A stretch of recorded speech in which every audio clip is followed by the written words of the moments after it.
সকলোলৈ নমস্কাৰ জনাই আজি ভিডিঅ'টো আৰম্ভ কৰিছোঁ।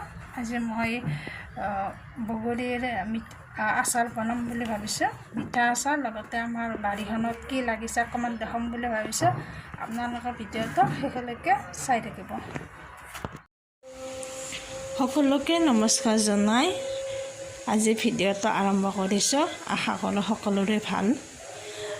মই আজি বগৰীৰ মিঠা আচাৰ অকণমান বনাম বুলি ভাবিছোঁ। তাৰ কাৰণে লৈছোঁ এই ঘৰৰে শুকাই থোৱা বগৰী, অকণমান নিমখ আৰু গুড়। এই গুড়খিনি মই এনেকৈ হ'ব দিছোঁ, অকণমান উলিব দিছোঁ এনেকৈ।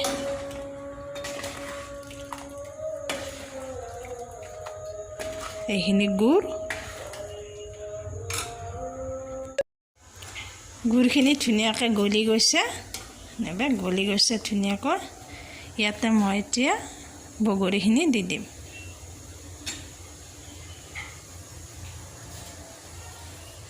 বগৰীখিনি দি দিম।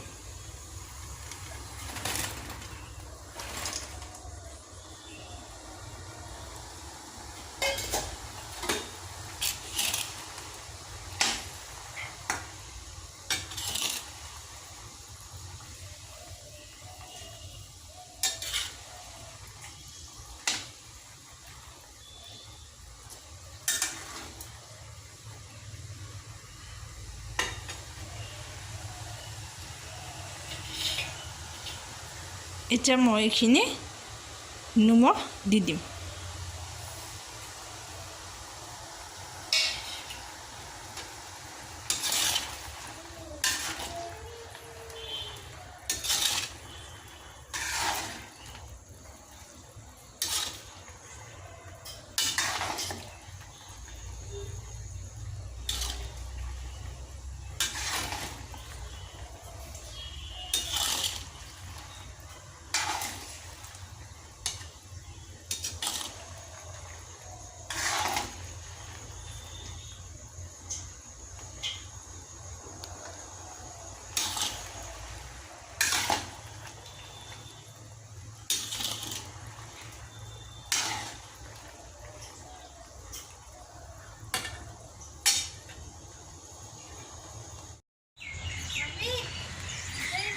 ৰঙালাও লাগি আছে, এইটো খাবৰ হ'বই আৰু দুদিনমান পিছত।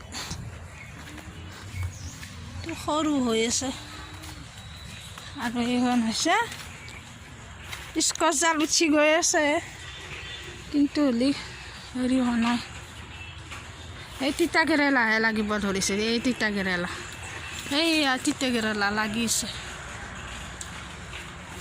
এইটো ডাঙৰ হৈছে, এইটো তিতা কেৰেলা।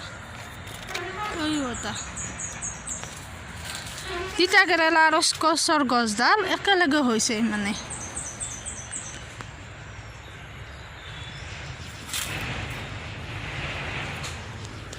এইবিলাক এয়া মোৰ মিঠা বগৰী আচাৰ হৈ গ'ল।